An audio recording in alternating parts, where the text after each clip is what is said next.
ചുവപ്പ് കണ്ട കാളയെപ്പോലെ എന്ന് പറയാറുണ്ട്. ഇവിടെ ഇപ്പോൾ ചുവപ്പ് കണ്ട കാളയല്ല, കറുപ്പ് കണ്ട ആരിഫ് മുഹമ്മദ് ഖാനെ പോലെ എന്ന് മാറ്റി പറയേണ്ടി വരുന്നു. എന്തൊക്കെയാണ് കാലിക്കറ്റ് യൂണിവേഴ്സിറ്റി നടക്കുന്നത്? ഇന്ന് ഗവർണർക്കെതിരെ പ്രതിഷേധമുണ്ടാകില്ല എന്ന് SFI നേരത്തെ തന്നെ പ്രഖ്യാപിച്ചതാണ്. അതുകൊണ്ട് വളരെ ശാന്തമാണ് കാലിക്കറ്റ് യൂണിവേഴ്സിറ്റി. 500ഓളം പോലീസുണ്ട് ചുറ്റും. കാലിക്കറ്റ് യൂണിവേഴ്സിറ്റിയിൽ ഗവർണർ താമസിക്കുന്ന ഗസ്റ്റ് ഹൗസിന് ചുറ്റുമതിലില്ല. അതുകൊണ്ട് പോലീസിന്റെ വലയം തീർത്തിരിക്കുകയാണ് ഈ കാലിക്കറ്റ് യൂണിവേഴ്സിറ്റിയിലെ ഗസ്റ്റ് ഹൗസിന് ചുറ്റും. 300 പോലീസുകാർ അകത്ത്, 200 പോലീസുകാർ പുറത്ത്. 300 പോലീസുകാർ എന്നൊക്കെ പറയുമ്പോൾ അത്ര തന്നെ SIമാരും അതോടൊപ്പം തന്നെ മറ്റു ഉന്നത ഉദ്യോഗസ്ഥന്മാരും ഉണ്ടാകും. അങ്ങനെ പോലീസ് ബന്ദോബസ്തിലാണ് അദ്ദേഹം നിൽക്കുന്നത്. ആ ബന്ദോബസ്തിൽ ആ സുരക്ഷിതത്വത്തിൽ നിന്നുകൊണ്ട് അദ്ദേഹം കാട്ടിക്കൂട്ടുന്ന കോപ്രായങ്ങൾ കണ്ടാൽ ചിരിച്ച് മണ്ണ് കപ്പിപ്പോവും.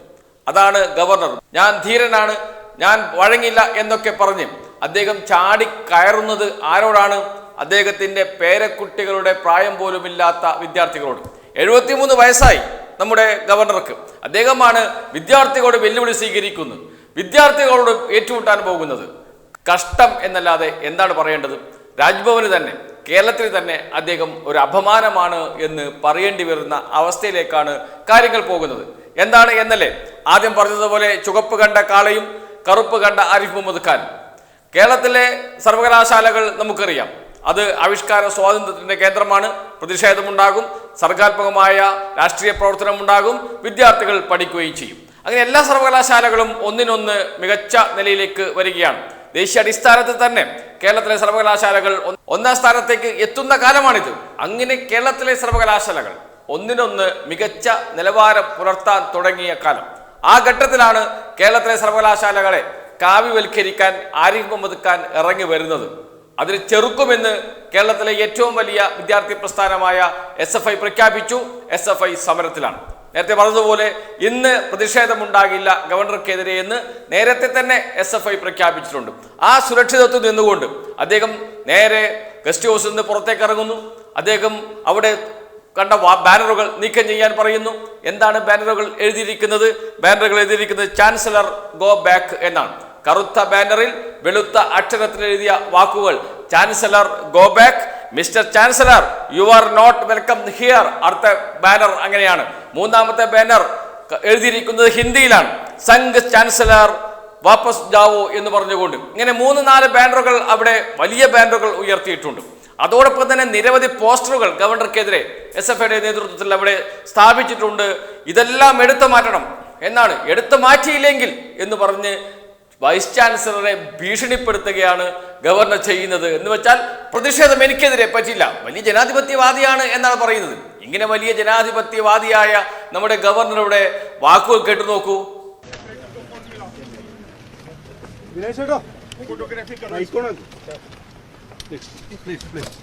फोटोग्राफी करो और एक वहाँ है उसकी भी फोटोग्राफी करो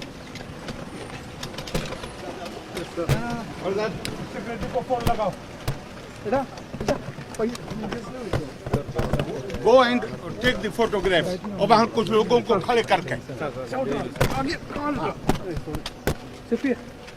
गो गया.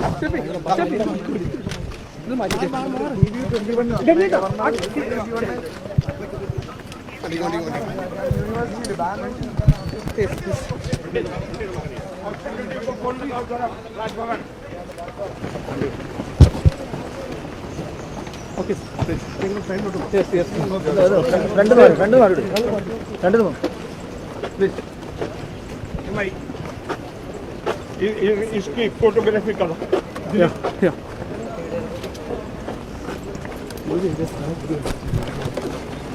दलीप जरा इसकी फोटोग्राफी करो. कहाँ है दलीप? हाँ फोटोग्राफी करो. सेक्रेटरी साहब को लगाओ.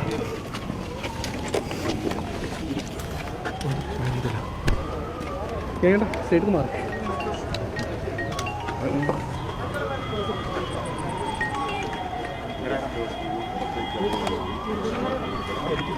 वो भी है, वहाँ भी है वो तो खैर यूनिवर्सिटी के कैंपस के बाहर है, लेकिन उसका भी यू हैव ऑलरेडी टेकन. ठीक है, बात करो. और वाइस चांसलर को बुलाओ अभी। शफी माइक रहा सेक्रेटरी साहब, ये यहाँ पे इन्होंने यूनिवर्सिटी में बोलिए मत, यहाँ पे इन्होंने ये काले संघी चांसलर वगैरह वगैरह अभी वाइस चांसलर को फॉर्डर लिखिए है जी, अभी वाइस चांसलर को अभी नोटिस भेजिए कि have you reported to the police how these banners are there and have you taken any action? और अगर जवाब आए कल इसके खिलाफ एक्शन लेना है। എന്താണ് പറയുന്നത്? ആരാണ് ഇവിടെ ഈ ബാനർ സ്ഥാപിച്ചത്? എന്തുകൊണ്ടാണ് ഇത് മാറ്റാത്തത്? എത്രയും പെട്ടെന്ന് മാറ്റണം എന്ന് ഗവർണർ ആജ്ഞാപിക്കുകയാണ് വൈസ് ചാൻസലറോട്. ചാൻസലർ എന്ന പദവി ഉപയോഗപ്പെടുത്തി, ചാൻസലർ എന്ന അധികാരം ഉപയോഗപ്പെടുത്തിയാണ് ഈ ആജ്ഞ പുറപ്പെടുവിക്കുന്നത് നമ്മുടെ ഗവർണർ. ഗവർണർക്ക് ഭരണഘടനാപരമായ ഉത്തരവാദിത്തങ്ങളുണ്ട്, അത് ഭരണഘടന നിർവചിച്ചിട്ടുണ്ട്. അതല്ല ഇവിടെ പ്രശ്നം. ചാൻസലർ എന്ന പദവിയാണ്. ആരാണ് ഗവർണർക്ക് ചാൻസലർ പദവി നൽകിയത്? കേരളത്തിന്റെ നിയമസഭയാണ്.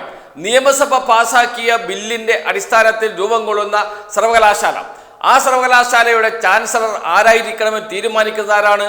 നിയമസഭയാണ്.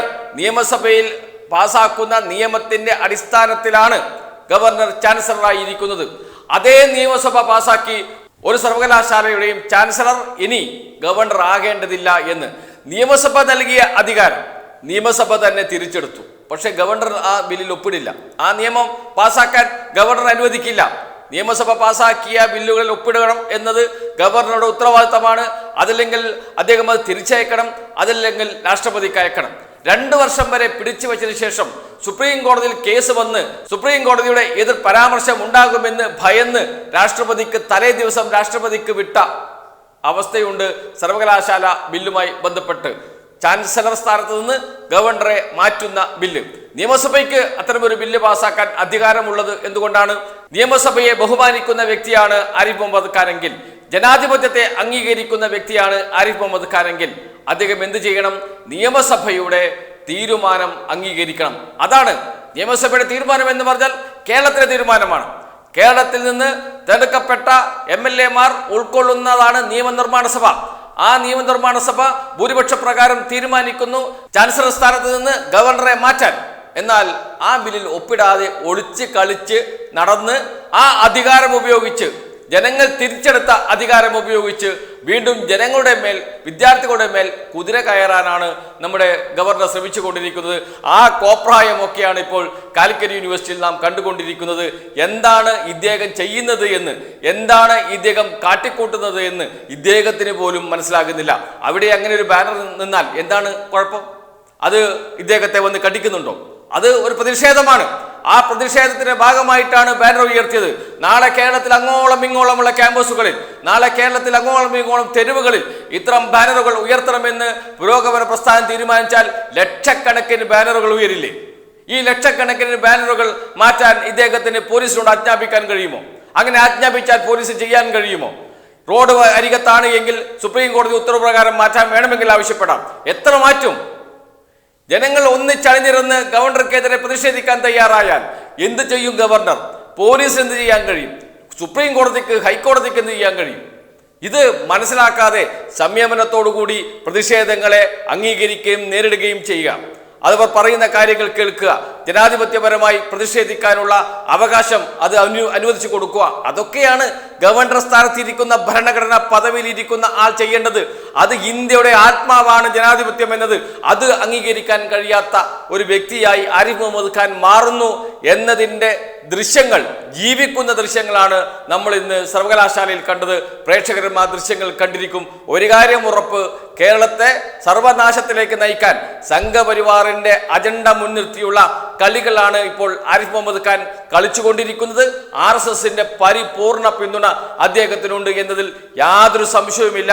പക്ഷെ ഒരു കാര്യം ഉറപ്പ്, ഇത് കേരളമാണ്, ഇത് മലയാളികളുടെ മണ്ണാണ് എന്ന് ഗവർണർ ഭാവിയിൽ വരും ദിവസങ്ങളിൽ തിരിച്ചറിയുമെന്ന കാര്യത്തിൽ സംശയമേ വേണ്ട.